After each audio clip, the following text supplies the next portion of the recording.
in school that I've seen. I know Cortez is up there. I know Antoine is up there. I don't know too many more that's really hidden in that category with those two. Guinn is your classmate, so I'm going to let you speak the most on him. But, man, I thoroughly enjoyed watching this kid play, man. I enjoyed it because he was an asshole on the field and showed it and made people pay. Yeah, he could be one off the field, too. That's a whole other story. Yeah, that's not necessary. Guinn, that's actually funny. No, Antoine Guinn was one of the, for me, and I grew up with this kid, so you got to understand, I watched him play from Little League on up until high school, college, and he was one of the fiercest competitors you'll meet. It's like whatever he was playing, which he was a football player. He actually made a speech our junior year, and in his speech he said, I don't know what else to do. I don't know how to do anything else but play football. This is what I feel like God put me on earth to do, was to play football. That's all he had. And, of course, his junior year, he gets hurt the second game of the season towards ACL.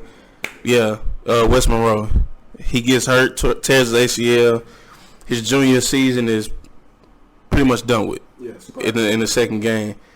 And he comes back. Let me rewind. Antoine was one of the players which, if you know anything about, 04, 05, 06. 04 was one of the better teams we had, which should have went to state, if you ask me. That was the team that lost to Lufkin in the third round.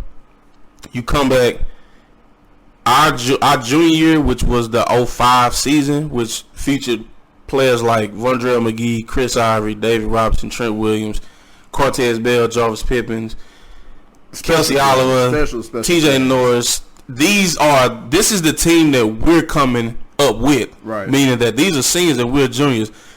I mean, just to keep it a buck, you're not finding that many places for a junior to play on this team, not on this field. We had one starter coming into that season, one known starter, and that was Gordon Booker at left guard.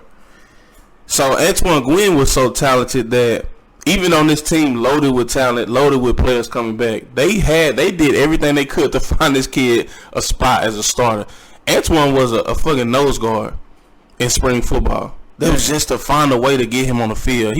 Obviously you look at him, he's not a nose guard. He could play it though. He could.